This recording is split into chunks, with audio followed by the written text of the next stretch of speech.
Welcome to the Zoom audience and the in-person audience. I'm Patricia Van Skyke, and I'm director of the Lloyd Library and Museum. And I'd like to welcome you to tonight's program, Playing at the Bottom of a 450 million year old ocean with Brenda Hunda. This is our second program in our series on water to accompany our exhibition, The Mighty Deep. And for those of you who are here in person, had the opportunity, or afterwards, you'll have the opportunity to look at the exhibit. It's important to us at the Lloyd Library that we put our collections in context. And what that means often is connecting our hundreds-year-old books to critical issues of today. But it can also mean taking a historic look back. I have to say, going back 450 million years is probably the longest look back we've taken with our programs. But the fossil record is more than just a look back. It can help us understand today's modern ecosystem. Charles Darwin, who used fossils from London's Natural History Museum to help shape the theory of evolution, would certainly agree with this. Tonight's program is also a piece of local history, or should I say local prehistory. An ocean once covered much of North America, including where we now stand. And I'm fascinated to learn more about that world. Dr. Brenda Hunda is the curator of Invertebrate Paleontology at the Cincinnati Museum Center, and she is an adjunct professor at the University of Cincinnati. She has a Ph.D. in Earth Sciences from the University of California, Riverside, and her work at the Museum Center includes educational outreach and curating the largest collection of Ordovician fossils, did I say that right? In the world. And for those of you that are not familiar with that time period, that's the geological period from 444 million years ago to 485 million years ago. So please join me in welcoming Dr. Brenda Hunda. Thank you.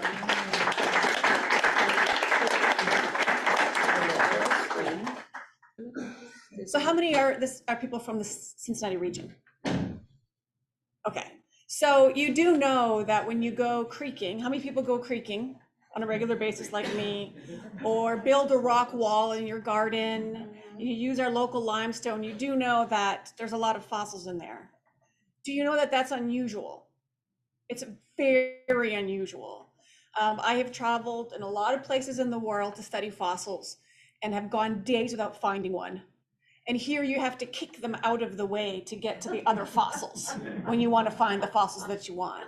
So we're going to talk a little bit about why that's so special, but that is really a Cincinnati exceptional preservation story, and it's a really unique part of our natural history. And like Patricia said, even though we're going back 450 million years into deep time, what we call deep time, all of it has modern relevance to questions that we have today. So are we good? All right, thank you.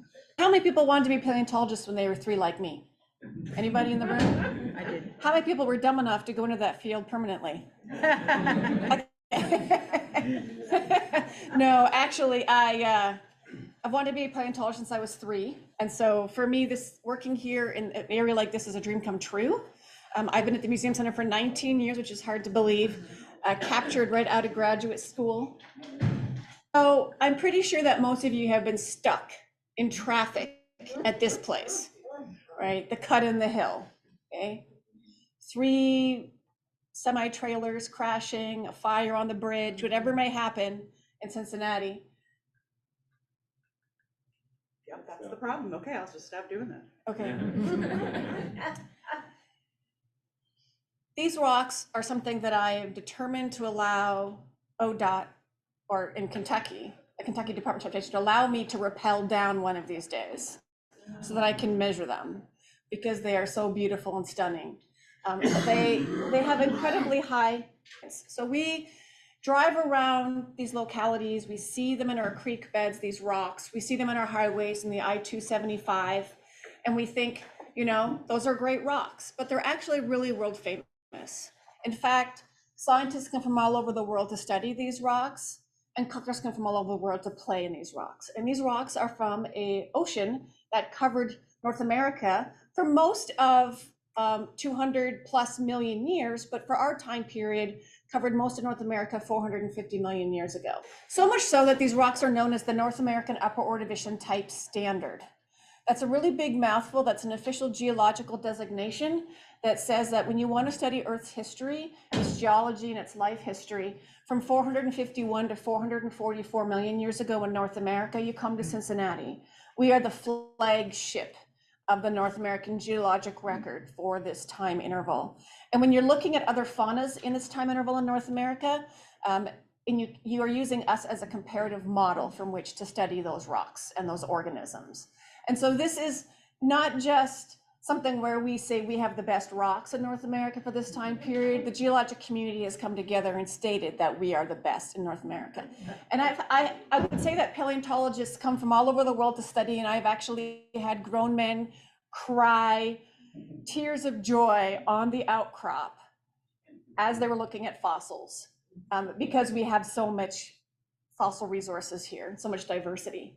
So the rocks in this area are named after us. They're known as the Cincinnatian series. Okay, and many of the units of rock that you find in this area that have particular names, like the Cope Formation or the Richmondian stage, these are named after places where these rocks were first described in this region. There is like a Waynesville Formation, a Liberty Formation.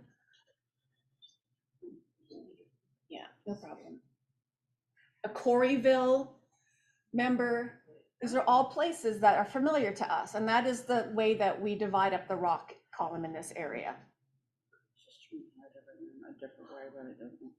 Okay.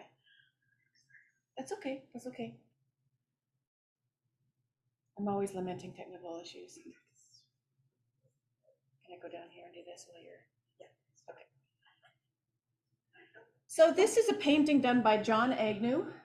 It's our most recent version of what we think the Ordovation Ocean looked like and the creatures that were in it. There's a couple things to note, and then I'll ask you some questions because this is a discussion. Okay. The first thing to note is that it's a really diverse sea bottom. There's lots of different kinds of creatures that are going around here, and some of them you probably know or are familiar with. So we might be familiar with something like this, right? Starfish. Starfish have been around for a very long time in Earth's history. Remember, this is a 450 million year old ocean. You may be familiar with some of the guys swimming up at the top there, our jellyfish. You may be familiar with, let me see if I can find him. Where'd he go? Where'd he go? Where'd he go? I know this picture so well, and now I can't find him. You might be familiar with these kind of guys, corals. We've had corals on Earth's history for a very long time, but these corals are very different from what we have today. They're a completely different group and extinct, but form a similar function. Oh, this guy right here. Who's that guy? Snail. Snails are snails no matter what. They appear as snails in the fossil record practically, and they just stay on as snails. So they're pretty cool. And in the Ordovician time period, these guys, a lot of them are predatory. So they're a little bit feisty. And we find evidence of that predation in our fossils. But there's some guys in here that you sort of are like, huh, they kind of look familiar, but they've got a different sort of toolkit, right? So these big guys right here are big cephalopod, my friend Dr. Richard Davis's favorite group. These guys are similar, you're not directly related to, but similar things, other mollusks like, the shellless octopus, we think of squid. We can think of the nautilus that has the external shell on the outside. It's like it's coiled. These ones are straight. We have evidence that they could get up to 25 feet long. So I tend to think of them as giant telephone poles swimming through the ocean. And they have a beak in the middle that is very, very strong, that can allow to crush anything. These were very advanced top predators in the marine ocean at this time. We have some trilobites like Isotylus, our official state fossil, Flexicalamine here as well, Primaspis here. Of course, we don't have trilobites around today. They went extinct 250 million years ago in the world's largest mass extinction event. But, you know, we have other arthropods that form kind of like similar functions. You know, we have crabs and lobsters and other things like that that can form those similar ecological roles. Bryozoans, the one phylum I think that is least known, but is probably one of the most diverse that we have today. If you ever want to look at bryozoans, they're fascinating colonial animals, and we find them a lot in fresh water these days. These are of course marine, but you can find them at Lake Cincinnati Nature Center. So they're really, really cool. Things like giant sea scorpions that could get to 4 feet long, those are gone, maybe thankfully, right? We don't want to have those guys around. And these beautiful crinoids, stalked crinoids, which are kind of related to starfish. And we have those in the modern ocean today. We have them as stalked animals in the deep sea, and then we also have them as stalkless in the shallow oceans. We know them as feather stars, typically. Those are examples of those kinds of guys. So there's a lot of diversity and major groups happening here, but there's one major group that we're missing. Can anybody imagine what that might be? Whales. Yes, whales. Okay, so obviously there's no mammals. What else are we missing that you might want to go? Yeah, there's no fish. So we call this our sea without fish. We haven't found fish here yet. I think that's a challenge, personally. I haven't found one in 19 years. And it's not because fish weren't around. In fact, fish have been on Earth as fish for 500 million years. And we can find them out in Colorado, for instance, at this time period. So we know that they had evolved. They were very different from the fish that we have today. They weren't anything like they didn't have fins and they didn't have jaws, and they were just like little tiny vacuum cleaner suckers on the bottom of the ocean, probably about this big at maximum. Very different from what we see as fish today, but we just don't have them here, and we don't really know why we don't have them here. And there's a lot of hypotheses as to why. Maybe they didn't like Ohio. I don't know. Maybe there was some kind of oceanic barrier to dispersal. It means they couldn't get from the west to the east. Maybe there was some physiographic feature at the bottom of the ocean. Maybe it was a chemical thing where the ocean wasn't the right chemistry, and maybe they weren't preserved. Whatever the case may be, we know that we have yet to find them here. So why are we so world famous for our fossils? I promise you there's not a ton of graphs in here, but I wanted to show this one. This one is known as the Sakoski Curve. It's a famous curve done by Jack Sakoski from the University of Chicago, where he looked at the number of families that we have in the oceans. It's a higher level sort of taxonomic look at basically the amount of diversity we have in the oceans from the last 600 million years to modern times, to the present. And what I really want you to focus on is that top beige curve right there. We don't need to worry about the Cambrian, the Paleozoic faunas, those are different things. I just want you to focus on the ups and the downs of that curve right there. Unfortunately, I don't have my clicker. What we're seeing here is a couple of things. One is that when you have a big upswing in diversity in the ocean, evolution is going crazy. Okay, that is a lot of new species and genera, in this case, new families are evolving at that time. We call these events in Earth's history evolutionary radiations. Okay, so we have a couple of really big evolutionary radiations in the last 600 million years in the oceans. When you see a down swipe or a down curve, that is the opposite. That's a loss of diversity. And so we call those mass extinction events. And there are 5 major mass extinction events that are indicated there by the red dotted lines. Okay, the Permo-Triassic being the biggest one. Trilobites, bye-bye. Okay, they did not make it. And then of course, just as for reference, this one right here is the Cretaceous Tertiary asteroid impact. Okay, which actually wiped out a lot more than dinosaurs. And everybody knows, just to be clear, dinosaurs are alive today from an evolutionary perspective, correct? We're all good on that? Birds, good, got it, okay. Didn't wipe out all the dinosaurs. Wiped everything but except the avian theropods, which we're very happy about. So we have all of that going on. The red star is pretty much right located where we are. And there's 2 things that you should know. One is that at this point in time, if you were to draw a line across, you would see that we have one of a very high diverse sea bottom, almost as close as, but not quite, to our modern oceans. The second thing you'll notice is that before the red star, there's a huge upswing in diversity of what we call an evolutionary radiation. This is known as the Great Ordovation biological, great, brain not working. I'll think of it, but it's referred to as the Gobi, okay? And it's a huge biodiversity event, Great Ordovation biodiversity event. And then after that, you see after the star, there is a big drop. Okay, that is the second largest mass extinction in Earth's history, known as the Late Ordovation or End Ordovation mass extinction, which wiped out 86% of all marine species on Earth at the time.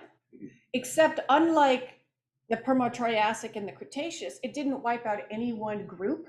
So every group that was around survived. It just kind of like really thinned the family tree a whole lot, okay?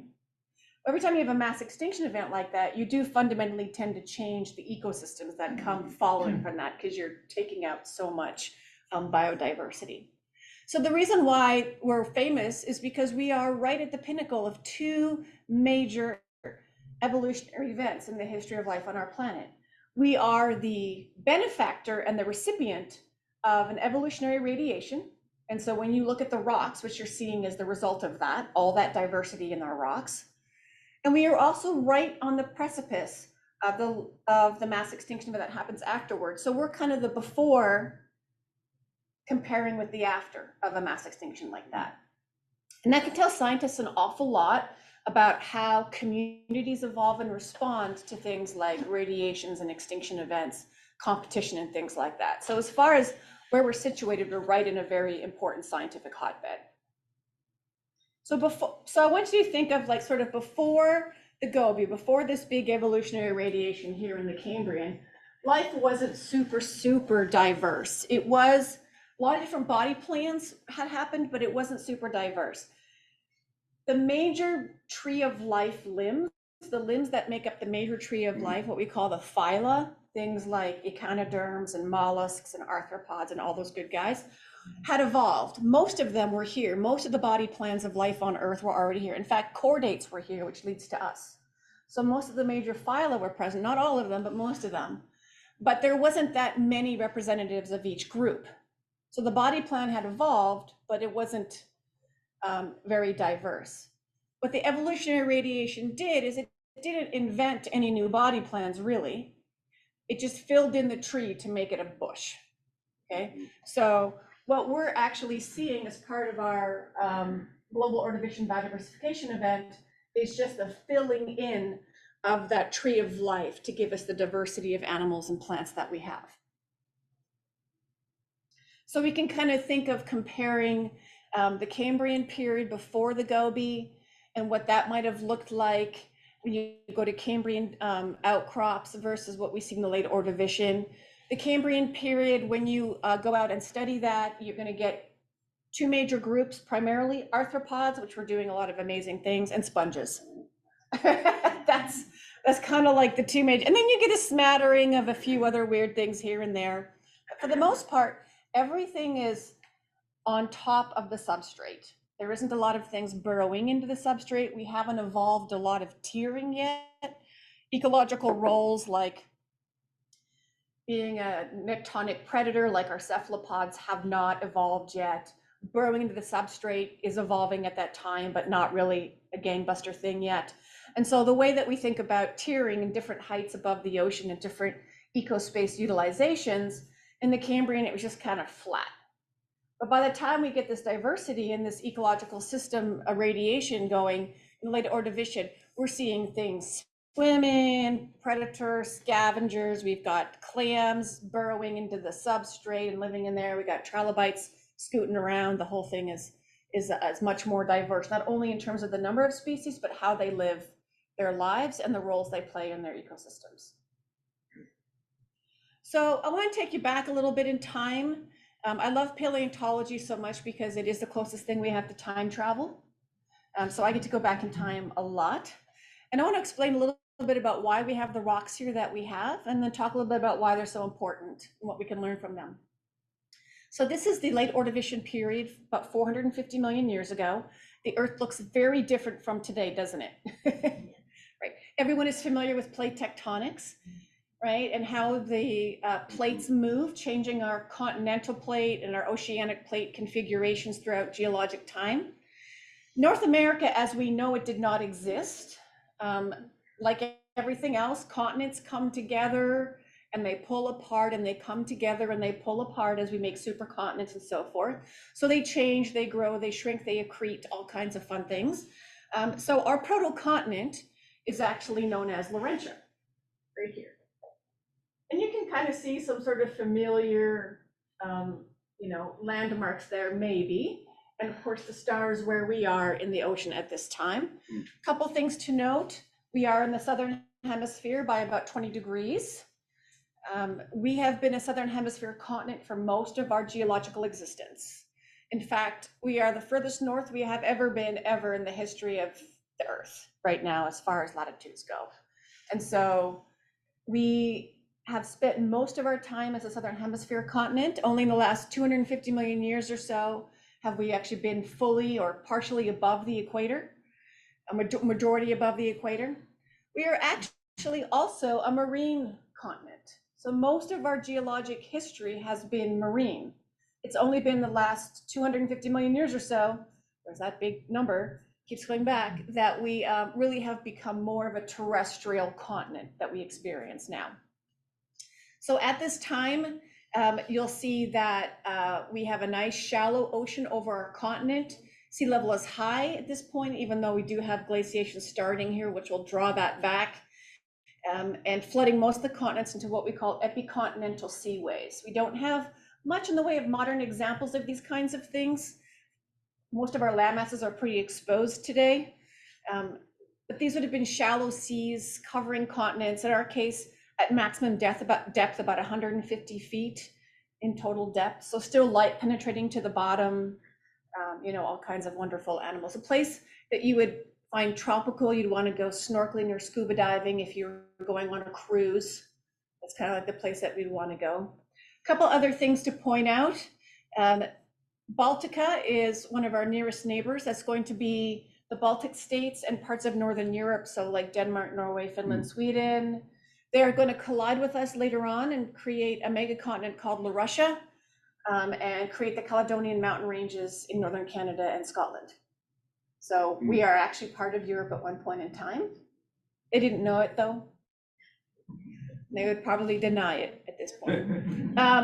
Siberia is also one of our closer neighbors as well. I always make the joke that if this was our geopolitical landscape today, it would be a very, very different experience. We have a huge supercontinent, or megacontinent, on the South Pole, which gives us our glaciations. This one's called Gondwana. Gondwana is a major theme throughout Earth's history. It tends to be stuck in the southern hemisphere a whole lot. And I like to think of it as the continent that is made up of all the A's. So Africa, Australia, Antarctica, South America. We're going to add some India in there and some Madagascar, and in northern parts a bit of China. But that is a supercontinent or megacontinent that tends to stick around for a really long time. If we focus on Laurentia, most of our western seaboard doesn't exist yet. So we don't have, Washington State down to California. We don't have really a Texas and the Ozarks yet. Those don't come till much later. And we don't have an eastern seaboard. There's no New York State really or anything like that at this point in time. We're going to build those states throughout the next 450 million years in a process called continental accretion. I don't have time to talk about the process of continental accretion today, other than to say pieces of continental plate are going to be slamming into the eastern and western seaboard of the United States and Canada. And the reason we know this, in part, is because we have mountains on either side. And those are the scars of those continental accretion processes. And they happen in multiple phases. And so we're going to start by building the beginning of the Appalachian Mountain Range today. So here's Laurentia, here we are, they put the states on for us, isn't that lovely? And by the 450 million years ago, we have the first collision of a volcanic island arc system off of the eastern margin of the United States and Canada.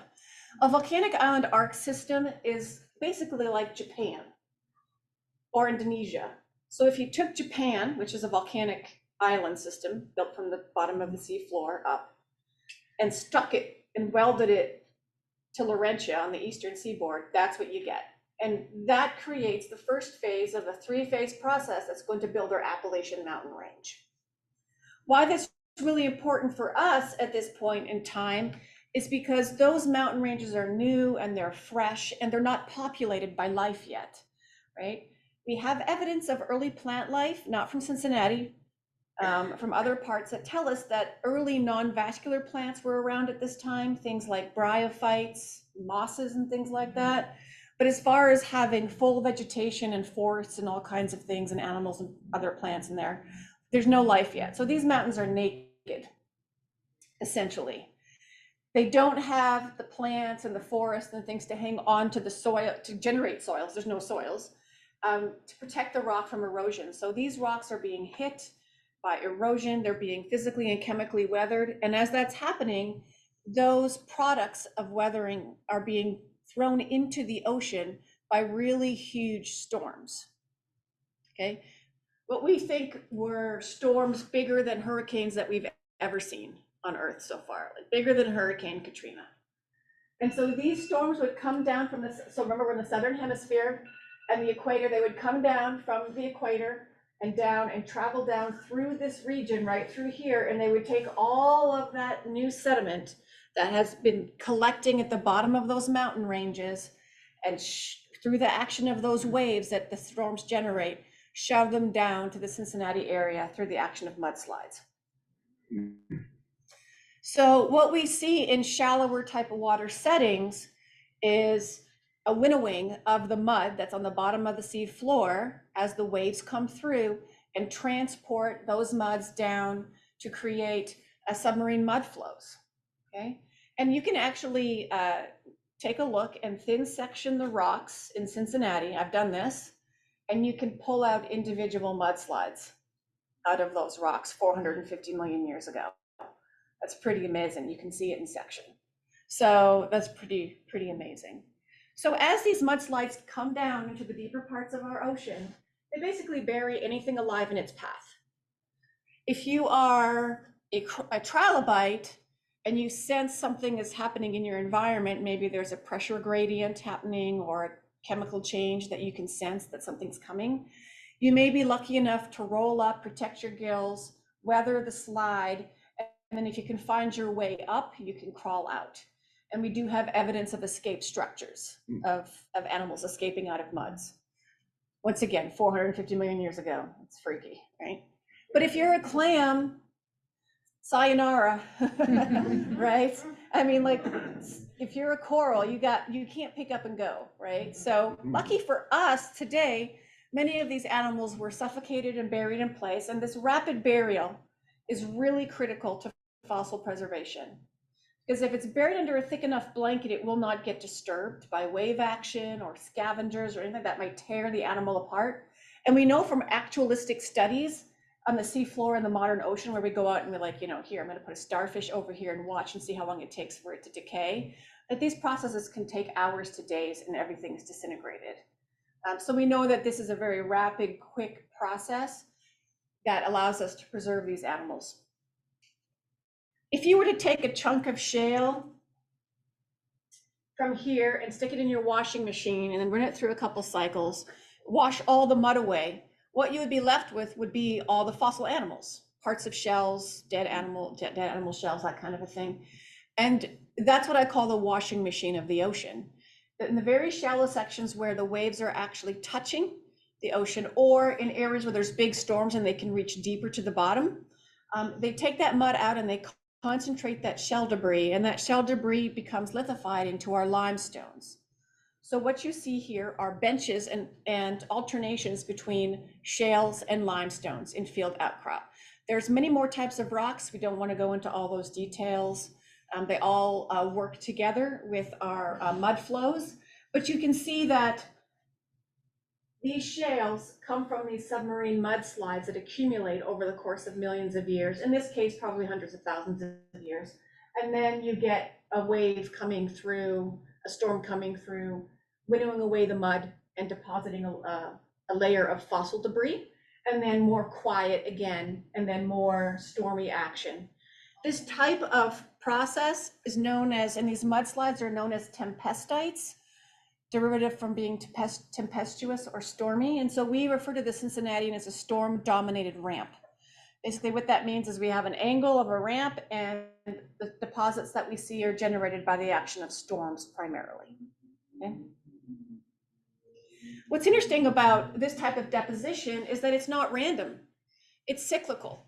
And sea level changes and how climate changes can be read in these rocks if you know how to read them.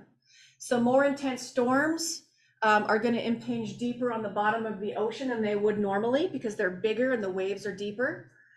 Or you might have periods of quiescence in shallower areas where there hasn't been storms for a really long time. So not only is this really a record of sea level change in the area when we're going from shallow to deep and vice versa, it's actually deep to shallow mostly, it's also a record of climate intensity. We can see how powerful the storms were by how far down they hit, and also by how thick the beds are or how the beds are constructed. And you'll see here, like at Maysville, Kentucky, has anybody gone collecting out at Route 3071 off of AA Highway? Yeah, this is a place you got to go. It's probably the most complete Cincinnatian section we have. It's about 2 million years of geologic time, and it's benched, which is nice. So you can like bring a lunch and then just walk along the benches and not have to do any vertical hiking, like up and down, which is what I do, but you don't have to. You can see that it's cyclical. There's packages of shale, and then these ridges that are the limestone sequences, and then packages of shale again, and ridges of limestone and so forth. So sea level is changing and climate cyclicity is changing from periods of quiet or deep to periods of more intense or shallow. And that is sea level in this region coming in and out as it changes, most likely in response to tectonics that are happening on the eastern margin of the United States. But it's just fun. And as these depositional environments get discovered and we start to understand them, they of course also dictate who is in there, right? Some animals like to live in shallower water environments, so we know sort of who to expect to find in there. Some animals species want to live in the deeper water environments, and we can track community evolution and change in relation to climate cyclicity. Yeah. How far out do these Cincinnati series go? You mentioned Maysville, is it like a 200-mile? Yeah, I would say north to south, kind of like to Dayton down to Lexington, and then a similar circumference kind of like around there would be about right, that they're exposed at the surface. Of course, they go subsurface after that because of the Cincinnati Arch, which we'll talk about. And so this very rapid burial allows us to have sort of amazing fossil preservation. In fact, most of the time, I think I can just stick some of these things in an aquarium and they'll sprout legs and walk away. I've had many dreams that that's happened. I can promise you that. Isotylus maximus, the official state of Ohio fossil, as you may or may not know. And you may know that we are only one of 2 cities in the United States that has an official city of Cincinnati fossil, declared by Mayor Charlie Lucan in 2002. The curator at the time, because I got in 2004, was an echinoderm specialist, and this is an echinoderm, so I think he rigged the system. But this is called an Edrio asteroid. A what, you say? What in the world is that? Well, we don't have anything like it anymore, but I think of it as an upside down starfish on a dinner plate. So you can think of this as the starfish arms right here. 1, 2, 3, 4, 5, just like a starfish on a plate. They're encrusting echinoderms. They live on the backs of other animals or on hard ground surfaces their entire life. And so because they can't filter feed on the bottom with their tube feet where their mouth and their anus and everything is, they have to flip it over and stick it. And that's what they're doing. And this is the official city of Cincinnati fossil, Isarophus cincinnatiensis. We are world famous for these, and we have the largest collection of Edrio asteroids in the world. So if you need like a party tidbit, That is your party tidbit, okay? Did you know? Okay, you'll sound really cool, I promise. Not like a geek, not like a geek at all. How big are those? They can be anything from like pencil eraser size to up to a silver dollar. They do get bigger in other parts of the world and in other geologic time. I've seen them like as big as this, but for us, they tend to stay within that range. Yeah. This is our crinoid slab. Here, you'll be seeing this on display soon. It is exemplary in that it has the feathery pinnules on the arms attached to the arms of the animal. Those feathery pinnules basically filter particles out of the water column and then transport them down to the center where the mouth is. But each one of those pinnules is made up of a series of plates, because echinoderms are made up of completely of plates. And so when the soft tissue disintegrates, the plates just scatter, right, in the fossil record. And the fact that those tiny plates are still all there so beautiful means that this thing would have been buried either alive or would have had an hour or two before it would have begun disintegrating. So that's rapid burial. So we call those snapshots. It's basically what we're seeing, the snapshot of an ocean 450 million years ago. And then some other fun things too about animals living on animals, some bryozoans encrusting this poor trilobite, which we think was still alive at the time of his encrustation. So we have a lot of examples of that kind of stuff. And then of course we have over 1,200 species, but that number is now outdated because we just had a few new ones published recently. And so we have a whole gamut of all kinds of things. When you pick up a rock in Cincinnati and look at it, you probably have at least 6 or 7 different phyla on a single rock. I have a piece in my office, which is my like inspiration piece, that every time I'm a little bit like, I haven't touched a fossil all day today. I've been doing budgets. This really sucks. I'll just go and like gently stroke it. Remind myself like why I'm in this business, right? Why I do what I do. And it has echinoderms, arthropods, cnidarians. It has a coral on it. It has sponges. It has snails and clams, a cephalopod. I mean, like it has everything. This is unusual and they're beautiful. Okay. And then the other thing that is really important to us is not only do we preserve, individual fossils incredibly beautifully, but we also preserve whole sections of seafloor. So this is a 15 by 17 foot long section of Ordovation seafloor preserved in place that was collected. It is a snapshot of an interaction of animals living in a community 450 million years ago. This is incredibly unique. And I don't have just one of these, I have 3 at the museum. This is what we are very, very good at. This one will be going on display in our new gallery, which I will tell you about in a little later. But some of the things that are really important to note about these things is that what's preserved here is community interaction, right? So we want to know who's eating who and who's doing what and how are they living, just like we do in modern ecological systems. And this is a snapshot of how that works. There's an asteroid encrusting on a Raphanus univalve. This hole right there is a borehole from a snail that is feeding on that shell. You can see a couple of other examples. These spots right here are probably worms that secrete a chemical that dissolves the shell, and they make their little homes inside those shells. We don't have the chemical, of course, but this is, we think that's the case with the modern. So there's all kinds of different interactions. This is a crinoid hold fast, actually. That is, the crinoid's not there anymore, but the structure, this is one right here, sorry, that is used to attach to it. And so we can see the relationships and the behaviors of these animals in a slab like this, which is pretty exceptional. Okay. How do we get all this amazing stuff? Yes? How do you find big slabs like that? Well, you go out in the field and you dig. But then you'd have to dig back through the... This one was actually found at a construction site, so they had done a lot of the exposure for us already. I didn't dig this one up. This was done by David Meyer from the University of Cincinnati.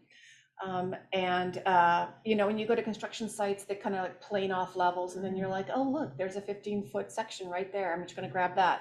So in that case, with heavy equipment, but we do have people, collectors, who do, rent bulldozers and do all this themselves. This is, yeah, they're serious.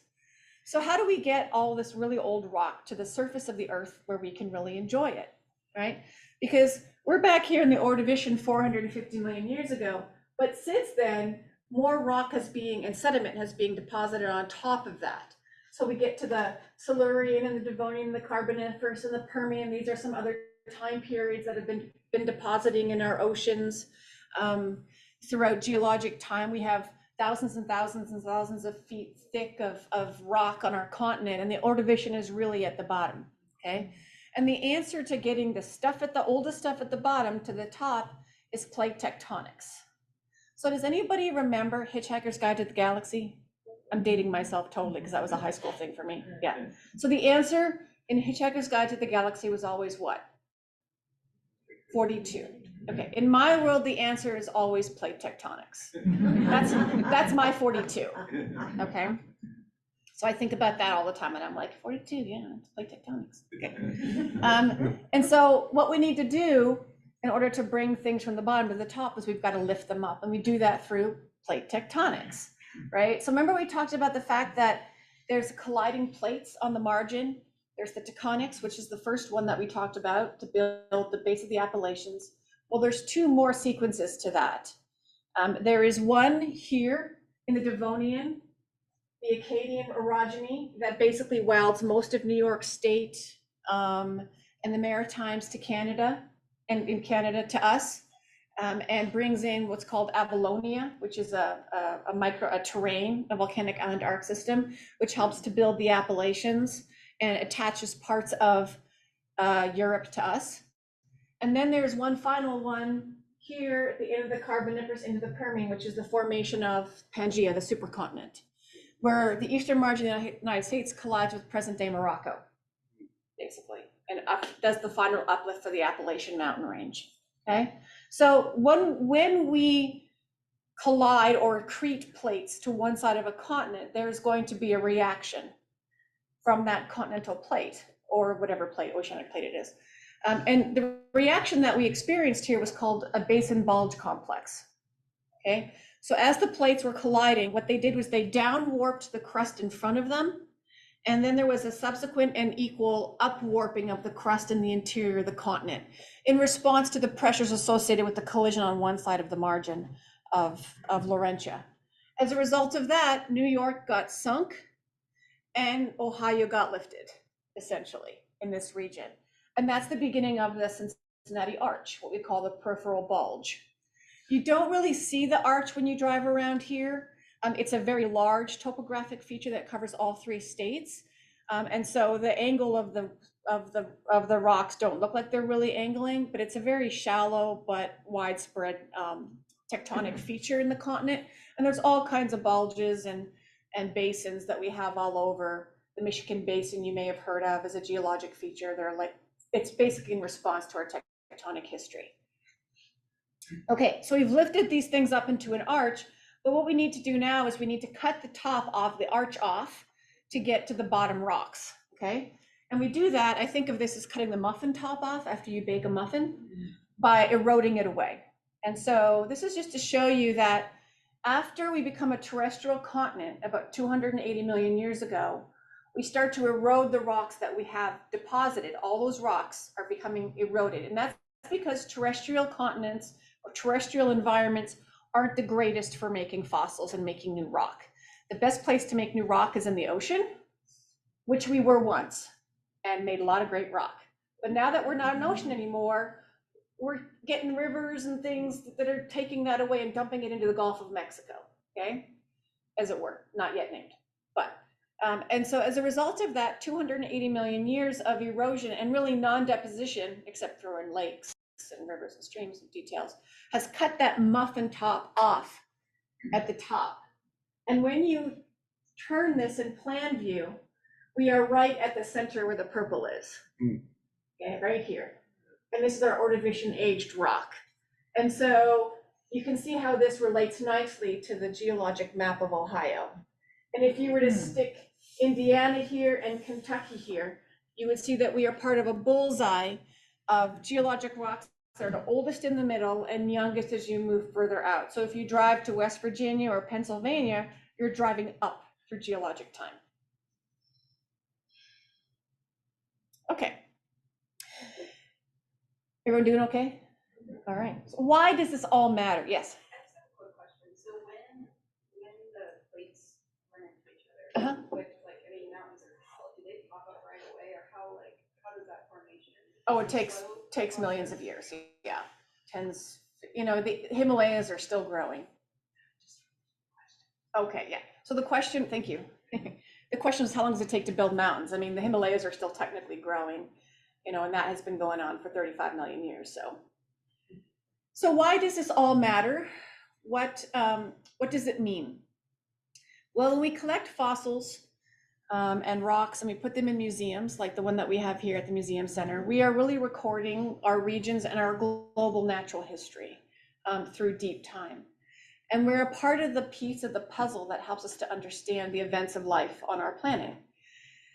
Being isolated and keeping our rocks and fossils away from the public and from other scientists is not what we want to do. So we want to share our information of what we know about this area, as well as others, with a global database system. We have billions and billions and billions of fossils, maybe trillions of fossils around the world in museums.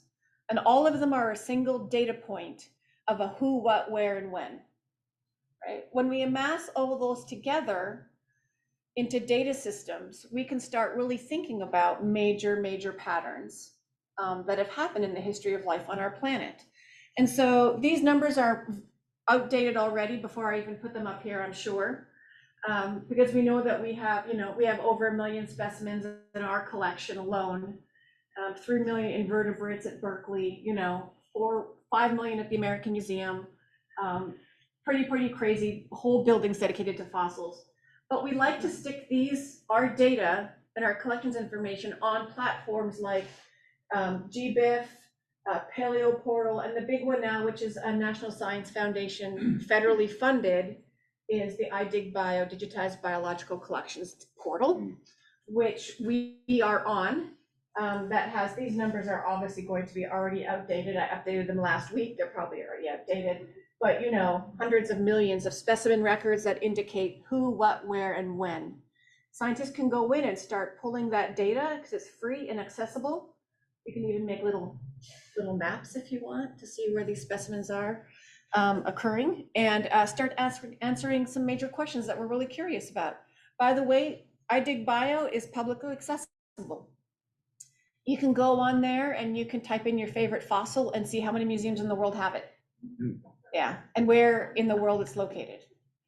If you type in T-Rex, it's really boring. It's an American dude out west. But, if you type in Tyrannosauridae or something else like that, you can get stuff from China and all over the place. So it's kind of fun. The iDigBio, I should mention, is not just fossil. It's modern, it's biological collections, and it's plants as well. It's herbaria, it's like all of us. Everything, anybody that has life, past or present, in it can contribute to the global biodiversity data, to the iDigBio database, and the global biodiversity database as well. Eric, do you guys have stuff on iDigBio yet? Oh yeah, I love it. So why do we need? I'm gonna see if I can try to. I'm gonna try. Yeah, there we go. Let's see what happens. Okay. Why do we really need to use these things to understand? So I like to think of the Earth as having already run every experiment imaginable to man in the last 3.8 billion years. There have been times in Earth's history where we have been nothing but a huge ice ball. And there have been times where we've had temperate rainforests north of the Arctic Circle.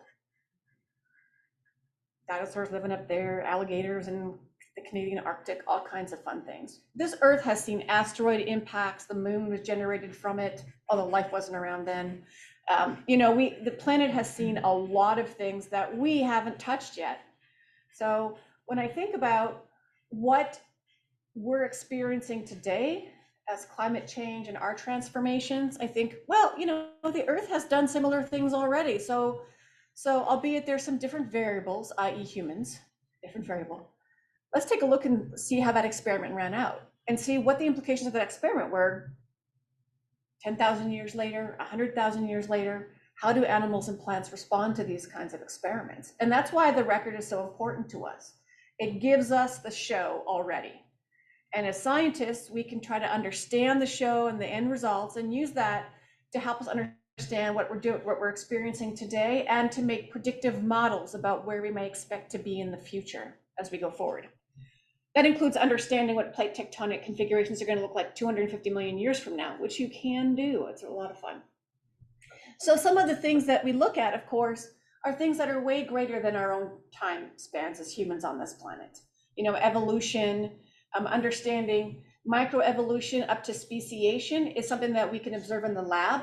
We can watch genetic frequency shift in populations. That's basically evolution happening right there. We can do it in the lab. If COVID hasn't taught you anything yet about evolution, I can't help you anymore. We have been a real, like last few years, a lab of evolution, right, that we are learning about. We can watch those things in the lab and in the field, but the grander transformations of how you get from a dinosaur to a bird or from a reptile to a mammal are things that we don't have the time span for.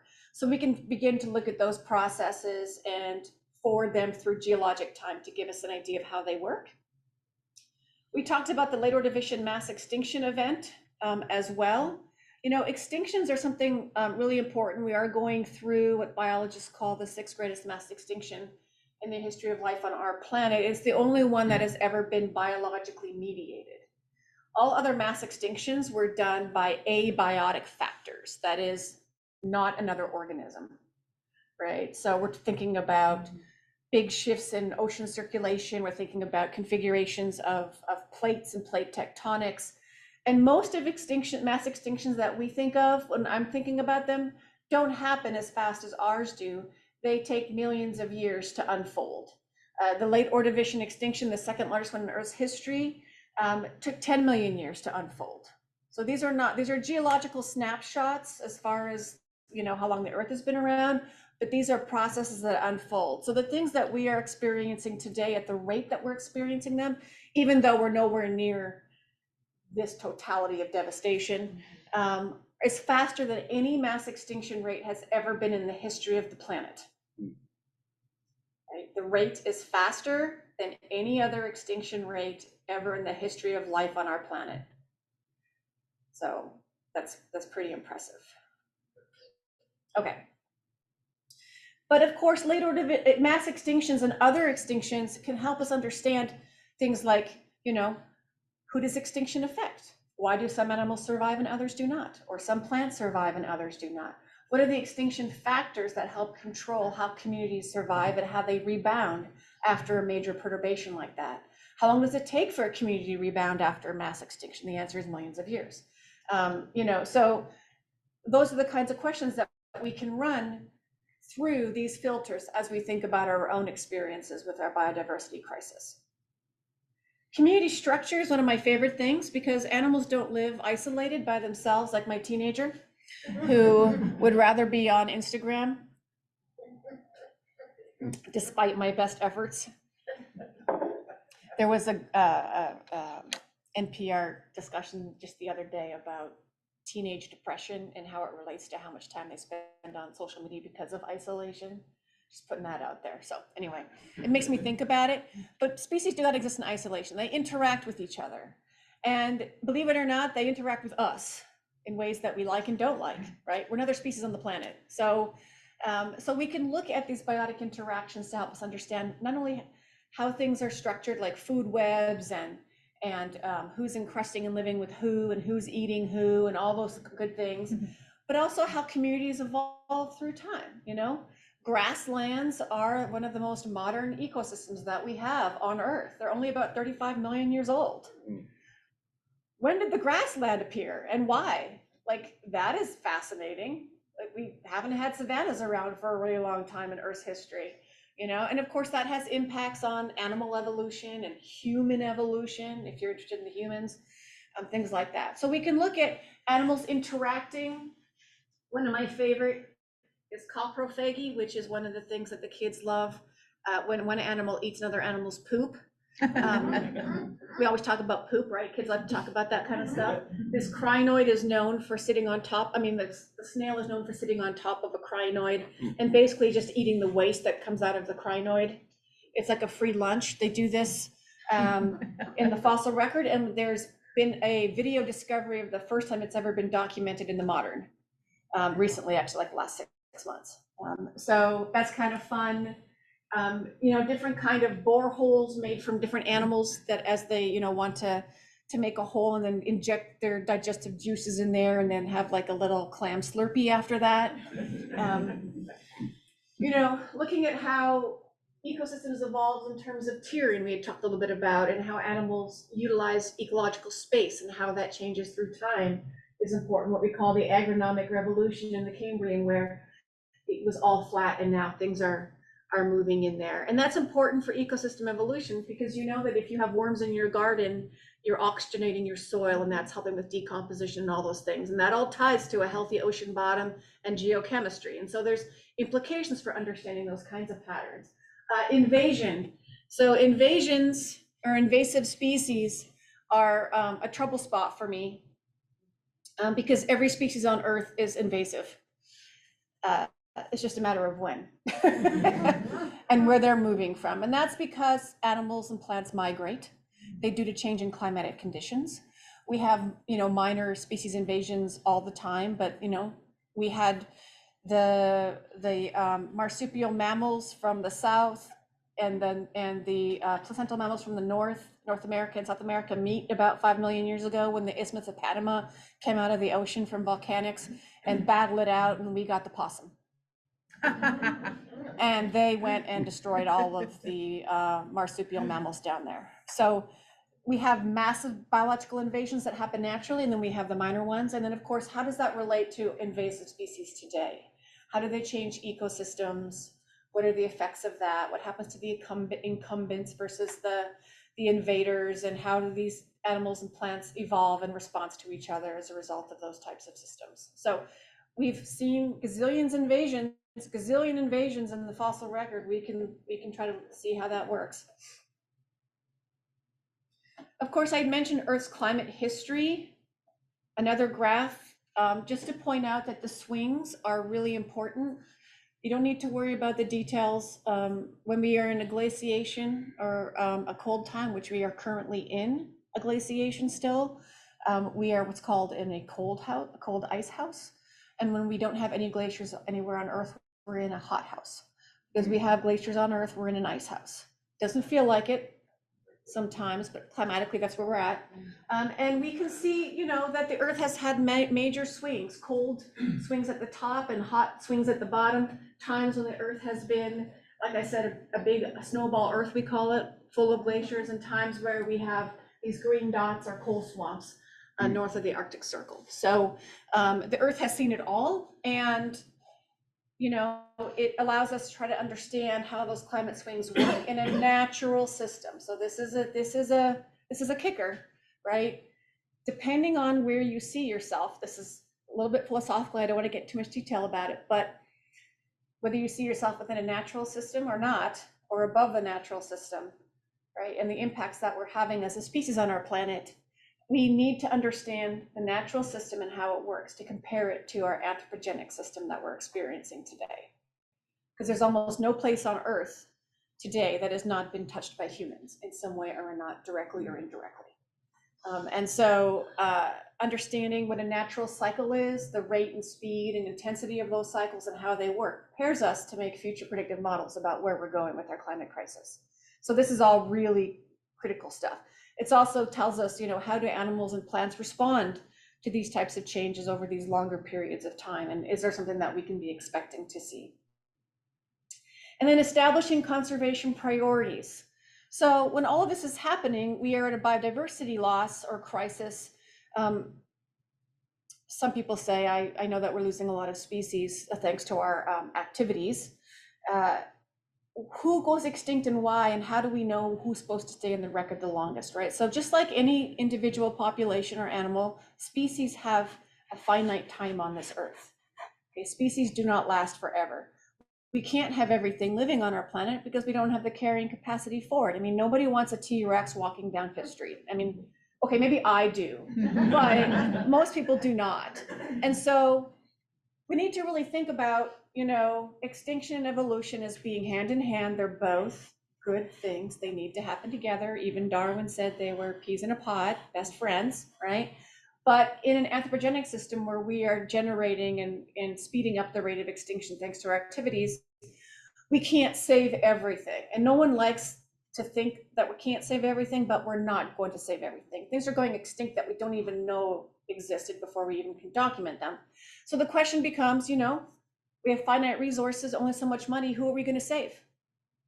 Who do we need to save? Why do we need to save them?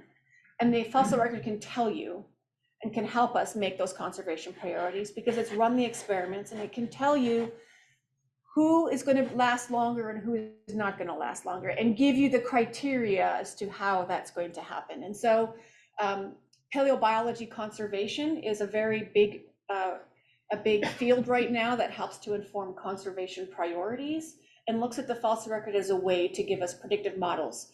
I hate to tell you, pandas are out the door, right? And so are polar bears ultimately, even though that's really sad for most of us. And that's because these are highly specialized animals that live in very specific ecological roles. And if you're a specialist and you only eat one type of food like the panda, you're in trouble, and that's what, if you're a big mammal, big mammals only have a species longevity in the fossil record of about 3 million years before they're replaced. They can be replaced through evolution, or they can be replaced through extinction and something else coming in, but that species will be gone. If you're a snail, it's about 30 million years, so you're in luck there. Okay, be a mollusk, you're gonna have a long species longevity. But if you're a big mammal, obviously because of resource requirements and reproductive strategies and all the things, they're not long for this world. So we can think about how animals live, how they interact, their dispersal, how abundant they are, how widely spread they are, how specialized or generalized they are, their evolutionary history, and that can give us conservation priorities. I would say that I tend to think of conserving communities or ecosystems rather than individual species, because ecosystems are more stable and last longer, but the species move in and out. I like to think of it as a Shakespearean play. How many times has Macbeth happened? Over like hundreds of years, but the actors are different, right? Nearly every time, but the roles they play and the narrative in the play is the same. So I like to think of ecosystems as keep the play and the roles, but you can change the actors and actresses out.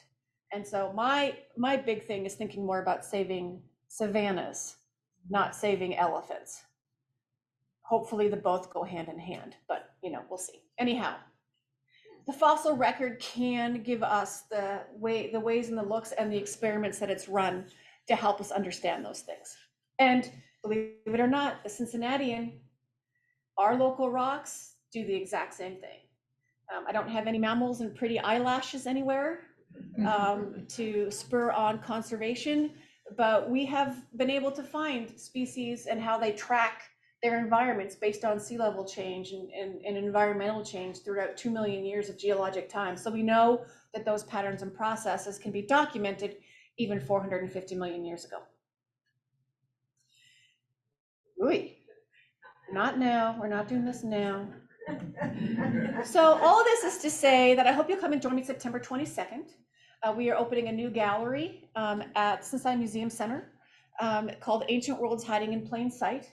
It will explain everything we just talked about, from the late Ordovician through to the Carboniferous, about 300 million years ago, excuse me. We will have giant arthrodires on display. We will have giant trilobites on display. It's going to be fantastic. Our goal is to make science accessible and to include everybody in it, because in Cincinnati, the rocks are accessible, right? We don't have to go out west to get dinosaurs, as much as I love dinosaurs. You got to go out west to get them, but here you can go literally in the creek in your backyard and do science and understand the world around you. And so the target of this gallery is to engage everybody, including girls, in science and in STEM, and to get people out looking and discovering. And even though there's been 175 years of research in the Cincinnati, and there's still new species being discovered all the time, and I hope that one of you finds the first fish. Because if you do, that's like a cover of National Geographic. So go on out there and get them. And this is just to give you a couple of ideas of some of the preliminary renderings that we came up with for the gallery. This is our big crinoid slab that has over 350 crinoids on it. It's about 5 feet by 7 feet long. It's stunning. And we'll have all kinds of interactives and amazing things for you to see. So I hope that you'll come out and join us. We're really looking forward to this gallery. I've been at the Museum Center for 19 years, and my very first meeting was about this gallery. So it has been a long time passion project. Thank you, everybody.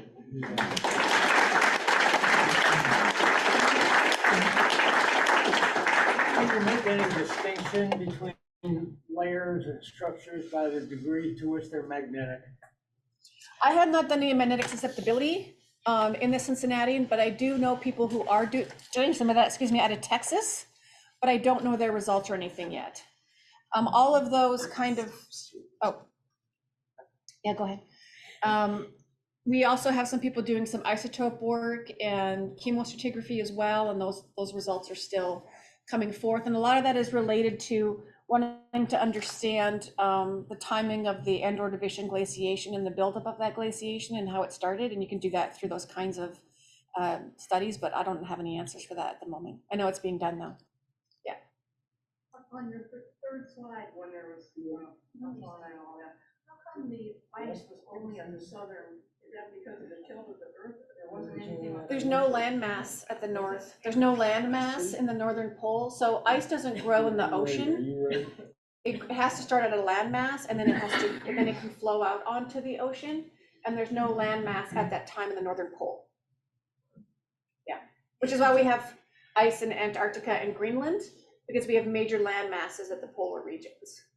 And when was vertebrates versus invertebrates? When were there vertebrates? Oh, sorry. So yes, thank you for reminding me. So when were there vertebrates? Okay, so Richard, you can help me with this one, my friend. Because I'm trying to remember, chordates were around. We have chordates in the Cincinnati 450 million years ago. The first. Depending on what conodons are. Yes, we can argue about that over a drink later. There certainly were the graptolites. Yes. Were somewhere close to chordates. Yeah. They are here in some abundance. Yes, but there were fish around. Not in Cincinnati, but they've been around since 450 million years. So Harding sandstones. Harding sandstone in Colorado. So yeah. So, we're looking at 500 million, that kind of thing. They were around. Yeah. But we're not talking like reptiles, amphibians, mammals, anything like that yet. Talking about very early, what we call craniates, which are basically animals that have a distinct head from the rest of their body, which is what a fish would be. Has like the cranial section relative to the rest of their body. Is that related to calcium? Like how the ossification happened and stuff. There is an event, I want to say somewhere in the 600s maybe, that we start seeing a lot of biomineralization in the ocean. And so things go from soft bodied, like just jellyfish and other small organisms, to having skeletons. And that biomineralization happens across most or major phyla at the time, but it also is a biomineral that is different biomineralization. It's not everybody gets a calcite exoskeleton. Different kinds of minerals are used, and so the chemistry of the ocean is in and of itself a difficult sole argument for explaining that in my mind, just because now you have magnesium and you have like aragonite and you have calcite and you have all these other like silica, you have all these other minerals that are coming into play, that it's not just like, oh, everybody gets a calcite exoskeleton at once, and that might be easily explained. I'm not really sure who or how, like if anybody has a really good hypothesis on biomineralization yet, and the minerals not only are different, but they're used in so many different ways. Like echinoderms use them way differently than arthropods use them, than corals use them, than in terms of the structure and how they do it. So it's almost like it evolved independently once something was triggered, like boom, oh, I'm gonna get a skeleton today, going shopping for a skeleton today. But I don't know much more about that. I'd have to look into it. It's not my, yeah. We have a question from the Zoom audience. Okay. Benny asked, with the huge global records database, has anyone considered using an AI program to process the records and look for previously undiscovered patterns or clarify evolutionary relationships? Ah, fun, AI. We've had some trouble with that recently, haven't we, in the art world, in the photo world, right? It's come to bear. I don't know of anybody who has done that, but what I can say is, scientists are using new technologies all the time to uncover new patterns and things that we thought we knew or didn't know, or to reevaluate results that we've had in the past, thinking like, there's new information there. So some examples other than AI, which I'm not super familiar with, would be things like micro CT scanning, those kinds of technologies. We've actually scanned a trilobite that's going to be in the gallery with GE engines. They gave us their micro CT to do that. And so we like to use new technologies. It's not just rock hammers and boxes anymore, which is my favorite, by the way. But we actually now can use CT modeling and make 3D models and print things out and do all kinds of new technologies. Plus all the new chemical studies and tests that we do. And with the isotopic world, everything's expanding. So maybe one day, I wouldn't be surprised. Pamela wants to know, are we in an up or down cycle of extinction? Yeah, well, it's definitely up, biologically mediated up. But one of the things that I really want to, I kind of really want to point this out, and it's not always like, for conservationists, it's not always the most popular thing to say, so you may be mad at me, okay? But marine biodiversity at the very least, and even probably land biodiversity, if you count the insects and the snails, is the highest it's ever been in the history of life on our planet right now, based on our biodiversity curves. So what I'm saying is that life is resilient and it's crazy and it's gangbusters. We've had it for 3.8 billion years and we've never lost it. And if anything, it is higher than ever. Not to say that we don't have responsibilities on this planet as stewards of our flora and fauna, but to say that we're kind of in a good starting point to try to make changes. Life's going to be okay. Do you have any daughters? I do. I have a 9-year-old daughter. Great. And I have a 20-year-old son and a 19-year-old son. My 20-year-old is in geology, by the way, which was a complete shock to me. Because he never wanted to talk to me about geology. And every time I was like, you're doing evolution and stuff in class. I can teach you all that stuff, No, Mom. And he's like, one day I'm declaring my major is geology. You've got to be kidding me. So I'm proud of him. Yeah. Well, I'd like to thank everybody for coming this evening, especially Brenda. Wonderful program. And I'd like to thank all of you for coming as well.